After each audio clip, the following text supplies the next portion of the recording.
Good afternoon, everybody. Sorry I'm running a little bit late. And while the action on the floor of the Senate this week may not have been breathtaking, I can tell you I've been one very busy guy. I want to hit three things at the top and then be happy to take your questions.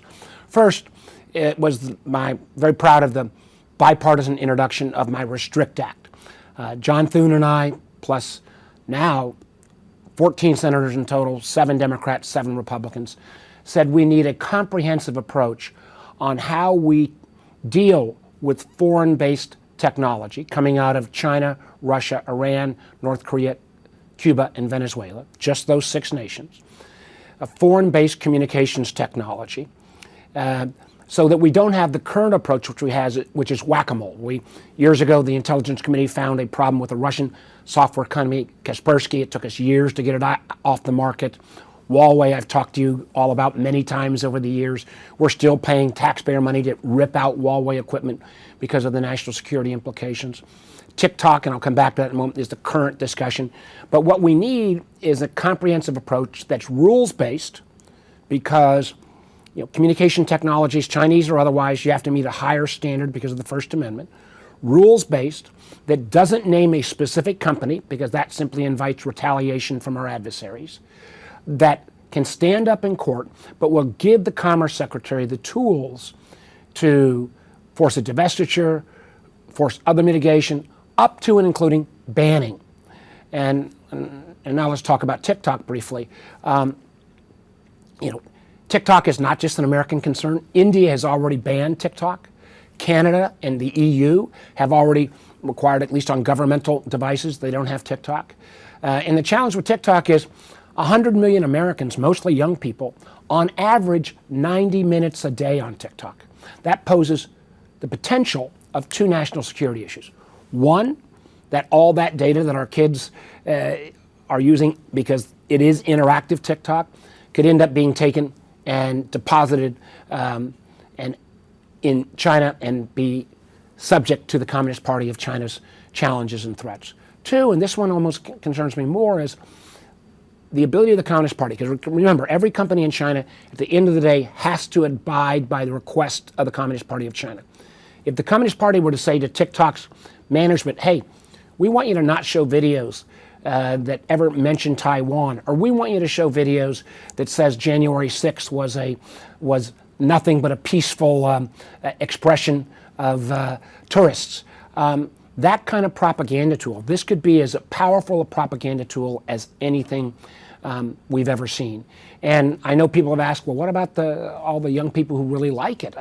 Well, they can move to another platform, an American platform, a Canadian platform, an Indian platform, and I think the marketplace will create those alternatives. But my hope is that we will be able to see this broad bipartisan bill move quickly. The president's been supportive. I've heard from some of those senior-most Republicans in the House of Representatives that they think this approach is that kind of thoughtful, not simply one-off approach that should become law. And hopefully we'll have a lot more to say about that in the coming weeks. Yesterday, so Tuesday, I guess, was the Restrict Act rollout. Yesterday, 4.5 hours in open and closed hearings with the whole leadership of the intelligence community on what's called the worldwide threat hearings. My friend Marco Rubio, he has a different approach on TikTok, but he got most of the folks online, or most of the leadership, to kind of acknowledge it is a national security issue. But my big takeaway was twofold from yesterday. One, something, again, many of you have heard from me over the literally years now, is that national security in 2023 is different than national security in 2003 or 1993. National security, and particularly from the intel standpoint, used to be spying on countries, figuring out what governments were going to do, figuring out what kind of military power governments had. And clearly military power is still important in terms of the situation with Ukraine and Russia. But increasingly, particularly as we think about competition with China, this is a technology race. We saw it with Huawei, with the telecommunications wireless area. We've seen it now with these mobile apps like TikTok. We're seeing China make record investments in artificial intelligence, quantum computing, synthetic biology. And you combine that with the $500 billion a year of intellectual property theft that China steals from American and other companies, then that means we really need to do more and think broader. So think about, if China's buying a cobalt mine in the Congo, that's a national security issue. If China is putting in a wireless system in Ecuador, that's a national security issue. If China is, moving hundreds of billions of dollars into fusion energy development, that's a national security issue. So that mindset, I think there's broad bipartisan agreement, and I think we are moving the intelligence community into that kind of frame. It's going to be hard. It's going to not happen overnight. We went from anti-terrorism to traditional big power competition with China and Russia, but that now has to morph also into technology. Other item that was a lot of attention, both in the open hearing, but also in the closed hearing, and that's around the origins of COVID. Initially the scientific community thought that it might have come from an animal, from some wet lab. There seems to be more evidence now that it might have emerged from a Chinese lab. The interesting thing is different parts of our government think it was maybe one of two labs, so they haven't even identified. I could very well believe it could be an accidental release from a lab. There's been no evidence, by the way, that the Chinese were thinking about this as a biological weapon. But what it begs again is the question that, if China is going to be part of the international body, and it is a great country, they've got to play by international rules. The fact that China was in such a lockdown, never have let international scientists into Wuhan, the fact that we are now close to 8 million people dying from this disease. If we could have gotten there at the front end and potentially identified the virus, particularly if it came from a lab much earlier, we could have saved a lot of lives and, frankly, a lot of economic disruption. So this challenge across the board with China is huge. And let me be clear again, my beef is with the Communist Party, Xi Jinping's authoritarian leadership. It is not with the Chinese people. It is not with Chinese Americans, the Chinese diaspora. Matter of fact, if policymakers in this country don't make that clear, we play right into the CCP's propaganda agenda, because we've seen this play out in countries like Australia and other areas where they will use, Chinese Communist Party will use mobile platforms like WeChat to put out propaganda. Last thing, and one of the reasons why I was late, was we just finished our presentation to the GSA and the FBI over the FBI headquarters location. We believe very strongly, and Governor Youngkin was there, Senator Kaine was there, members of the congressional delegation, local government, college presidents, community leaders, that the FBI and the GSA ought to keep the criteria they've got. We're proud of the fact that the Biden administration has put equity into the mix, and we think we compete extraordinarily well. Springfield, Virginia is majority minority. We have, if anybody ever walks on the campus of George Mason, you've got one of the most diverse universities in America. And we had also the fact that our diversity in Northern Virginia is not just racial, but it is ethnic in terms of Latino, in terms of Asian, it is in terms of faith traditions. We had a leader from the Muslim community. There are literally dozens and dozens of faith traditions in Northern Virginia. FBI is not always doing a good job reaching out to those communities. So we think on equity, we do very well. On the needs of the FBI, this is a slam dunk. Not only because Quantico is so close, and there are literally thousands of trips between FBI headquarters and Quantico now. If you can cut that commute down dramatically, horribly important. The FBI storage facility in Winchester. And we had a former intelligence professional there. All of the other agencies, CIA, NGA, NRO, ODNI, and some that I can't talk about on TV, you got to be close to those people so you can get together in person. So we think the needs of the FBI people, and frankly the great schools we have, mean that criteria. On transportation, those of you who know Northern Virginia, 15 years ago the Mixing Bowl was a mess. Now that area of Springfield, 4 interstate highways coming together. The county and the state have invested literally billions of dollars in transportation improvements. We've got 22 bus routes, for example, that would hit the FBI headquarters already, and we could add more. This is right adjacent to Metro. Again, on transportation criteria, extraordinarily important. On site flexibility, again, this is a government-owned site, so that makes it more flexible than private sector sites. And finally, in terms of cost, the current tenant, I can only tell you, has been moving, in the process of moving for more than a decade, and we can move into this site very, very quickly at an affordable rate for the taxpayer. Our big appeal was, don't let there be political influence here.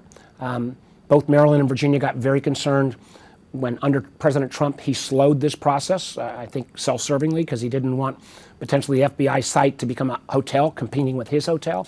We all got madder than the dickens, and I'm disappointed that some folks are now saying, well, no, they want the Biden White House to come in and somehow change the criteria. Let's play this transparently. Let's play it straight. Let's play it with the criteria that have been outlined, and let the best site win for the benefit of the people of the FBI and taxpayers of America. So that's a quick overview.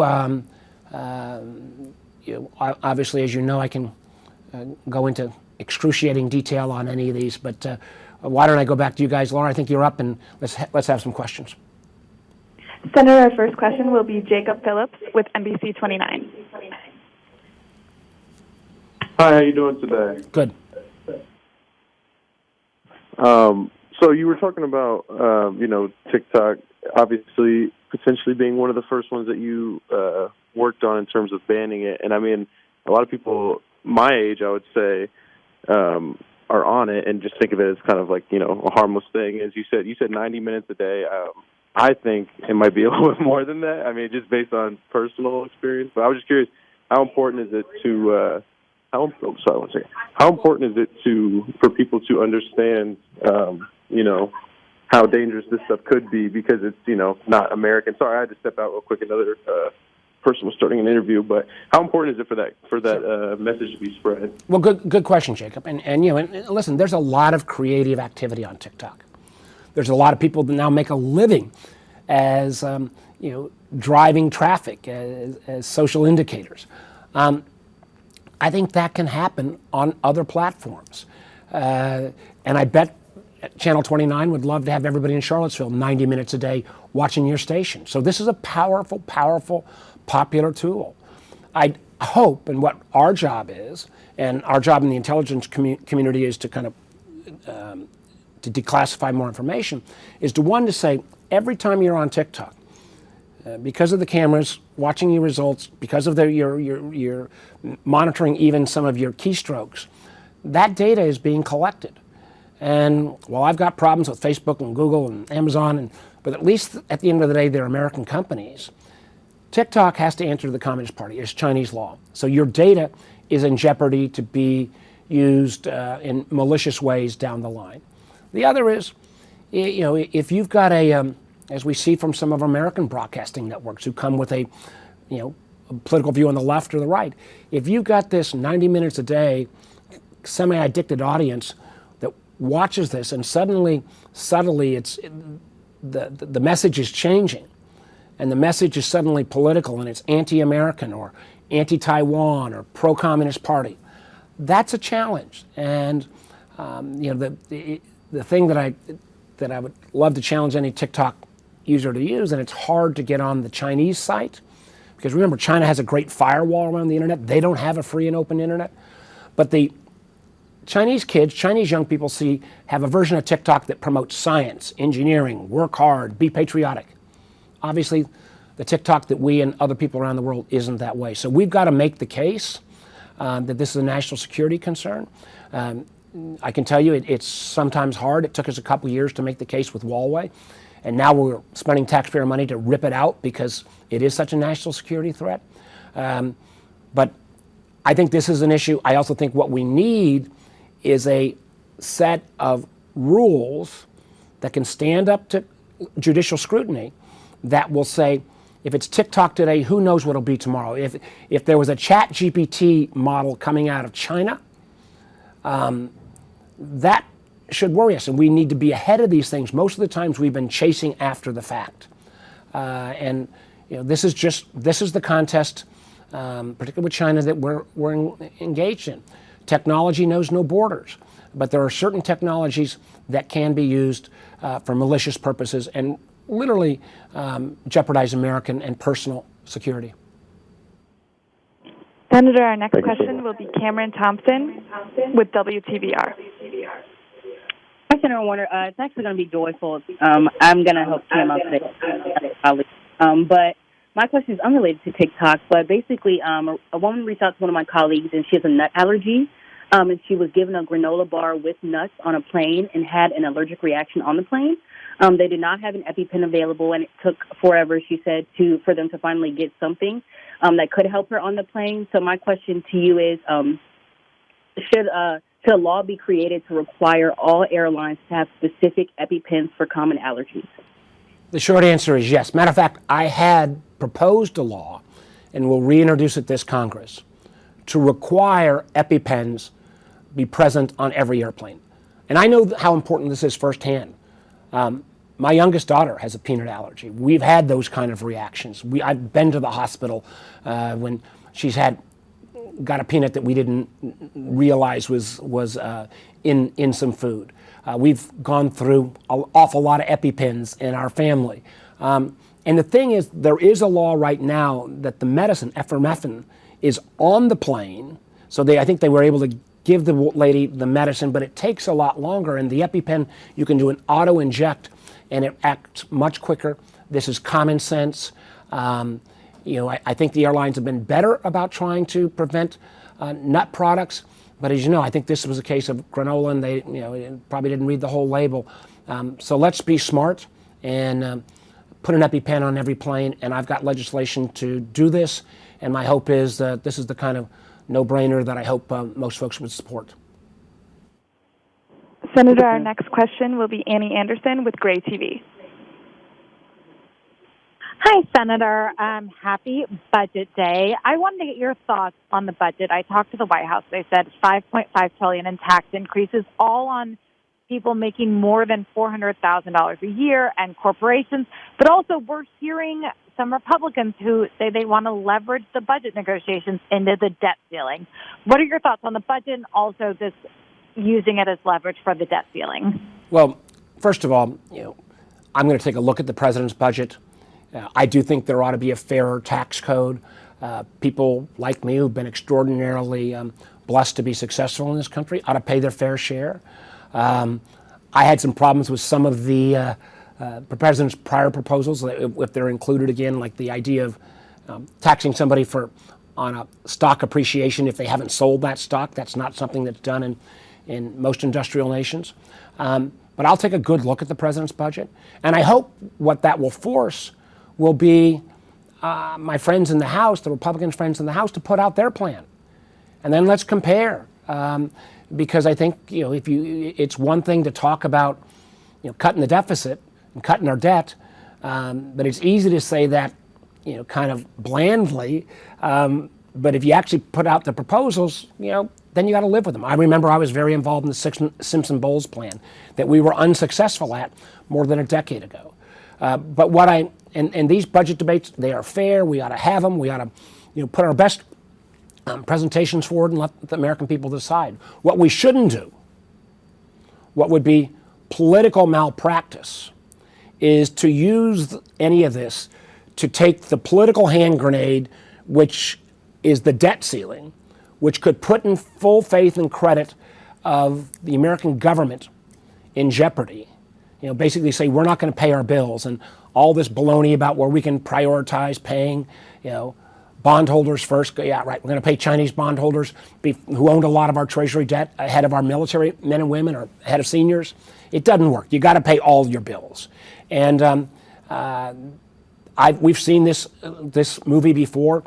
12 or 13 years ago, we got very close to a debt ceiling crisis. It hurt the market. It hurt the economy. There's been estimates now that if we do this foolishness, you will cost between 3 and 5 million jobs.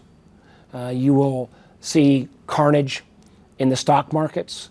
And the remarkable thing is these very same people in the House didn't raise a peep when we raised the debt ceiling 3 times under President Trump. So come on. If you're now in charge and you're governing, govern responsible. Do not jeopardize America's full faith and credit. We are the reserve currency of the world. Nothing would be more dangerous in terms of not only economy, but how we are viewed from a national security standpoint if we took this debt ceiling and again, it's like a live hand grenade you throw into a group of people.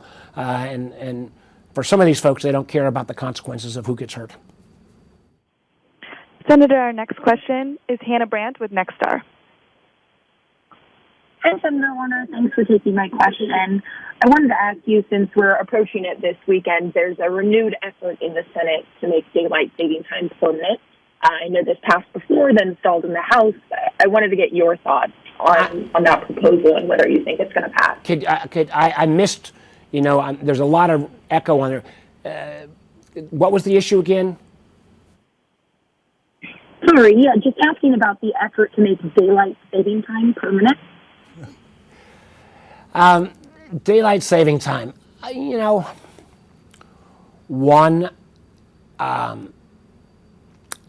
know a whole lot about this issue.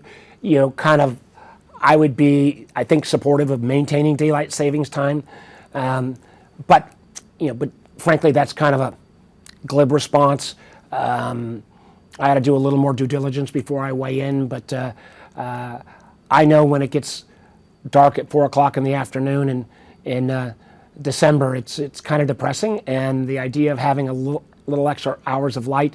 On the other hand, I don't have to go to a school bus stop at the crack of dawn anymore. So you put me down as generally supportive, but want to make sure I do a little more due diligence before I weigh in with some formal position. Senator, our next question will be Mitchell Miller with WTOP. Mitchell?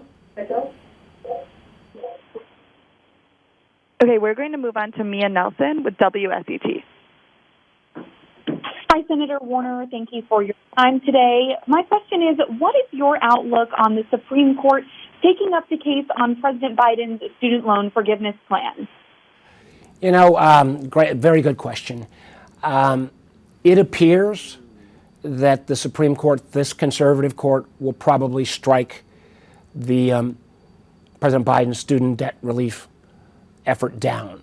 I have been generally supportive of President Biden's approach, although frankly, I wish, and I tried to make this case, that I think a smarter approach would have been, particularly before interest rates went up. If we were to say we are going to refinance all student debt down to 2%, to a low rate, the way interest rates were about a year and a half ago, you would save everyone. I think it would be fairer because it wouldn't give, some people relief and some people not relief. It would still mean you got to pay your bills. And I think at the end of the day, the reason they didn't do this was they didn't think Congress they could get enough support for it. So the idea of the 10 grand and forgiveness, I would be generally supportive, but I wouldn't be surprised if the Supreme Court strikes it down. Senator, our next question is Gene Marano with WFIR. Hi, Senator Warner. I wanted to go back to the budget real quick. What do you see as the appetite for both parties coming together on tax cuts, tax increases for those making over $400K a year? And are there some things that you would support as far as slashing budget items? Yeah, let's. Well, first of all, one of the things that's been a little curious, and I seen this not just in Virginia, but a variety of states where folks are going out and cutting state taxes. And I think it's a little short-sighted because most of the states are sitting on big surpluses because of the enormous amount of federal aid that came in during the COVID period from both parties. So I'm a big believer that you need to be a conservative on the budget, and there's never going to be the kind of injection from the federal government at state and local levels that we've seen, and I hope people would use that for long-term needs of the Commonwealth and our communities. I am open on tax rates, frankly, going away from the Trump tax cuts. I think we ought to go ahead and bring corporate taxes from 21% back to 25%. That was where the business community initially asked, because corporate taxes at 35% where they used to be were too high. Bringing them back to 25, I think would put us more in line with other nations. 21, I don't think is fully fair. taking the high-end folks, and I've been blessed to do well in this country, that make more than $400,000, and moving the tax rate back up to, I believe it was like 39.7 on the IRS, I think makes sense. I also think there are obvious places where we can look for savings. I go back to some of the savings that we had from the Simpson-Bowles plan over a decade ago, some of the agricultural subsidies. I frankly think one of the things we need to do a better job on military is, we need to be more efficient in how we spend our military dollars. What we can't do is we have more national security concerns, continue to invest always in legacy systems. The whole acquisition process inside DOD is totally broken. We've all known it, both parties, but nobody's had the will to take that on. I'm all for increased defense spending because the threats get more difficult. I would argue that the semiconductor bill, we put $52 billion to bring semiconductor facilities back here to America. I think that's national defense. But I do think that there's room to make process reforms and acquisition reform a priority inside of DOD. So I would look at DOD. I would also look, frankly, at some of the subsidy programs that have been out there, many times without a lot of reexamination. And as somebody who cut more of the Virginia budget than I think any governor to date, because we were in the economic downturn after the 9/11 and after the tech bubble burst. I think I've got pretty good bona fides here, but it's it does take time to go in and look at each program in more of a fine tooth. I think that kind of smart approach on cutting versus let's just across the board say we're going to cut 2%, 3%, 5%, regardless of whether the program is growing or shrinking, is not very practical and not the way any rational business person would approach it. Senator, our next question is Amy Knowles with the Virginia Dogwood. Hey, Senator Warner, thanks for taking our questions. Thanks, I've Amy. seen a lot of local and state leaders talking about the benefits of having the FBI headquarters potentially move to Virginia, but is there anything that the everyday Virginian could do to get involved in the process? Well, Amy, great question. At this point, I'm not sure. I'd say normally write your congressman, write your senator, write your governor. We're all in favor of that. I'm not sure Virginians could write the FBI or write the General Services Administration, the GSA, who's kind of the landlord. I would say we got an awful lot of FBI personnel that live in Virginia. I hope they would weigh in with their management, and we've got FBI branch offices around the Commonwealth. So anybody that knows somebody in the FBI, weigh in. What I want is the FBI and the GSA came out with, I think, fair criteria. Would I've moved it a little bit here or there? Probably. I would have liked to have adjusted it a little bit. But I'm going to live with the rules. And I think on the rules that were laid out, Virginia is the obvious choice. And it's uncomfortable for me, when some of our friends across the river, want to try to have politics intervene. Listen, Maryland and Virginia compete on lots of federal projects. This one, maybe because it's so big and has been dragging on for more than a decade, has gotten much hotter. You're never going to hear from me a critique of the Maryland sites. This ought to be a positive vision that Virginia can provide for the FBI, its mission, and for the American taxpayers. And I think on that criteria, and in a way that recognizes we want to make sure the FBI reflects the changing face of America so that it is diverse and inclusive, I think we stack up very, very well. Senator, our final question will be Maggie Marshall with WTVR. Maggie? I asked Maggie's question. I don't think she'll be on here. Excellent. Well, everybody, thank you so much. Stay tuned on the conversations about the Restrict Act. I do think, we've got, as Jacob's question, we got to do a better job saying we know this is a popular application. We know there's a lot of creativity on it. I think a lot of that creativity can happen on other sites. They don't have to be American, as I said. They could be, frankly, from other countries, as long as they're not a country like China that clearly has an adversarial relationship with us. So stay tuned on that. And 4.5 hours with the intelligence community yesterday was a challenge. I mean, one thing I do want to just say, I doubt if this will make it into any of your stories, but Virginia has the greatest concentration of intelligence professionals by far of any state in the country. And these men and women who help keep us safe, they never get the thank you, they never get the flyover that like it happens at football games for our uniformed military. And we should do all we can to respect our uniformed military. But I can assure you, seeing the intelligence community serve all over the world, they do a lot to keep us safe, and I am grateful for their service. Thanks, everybody.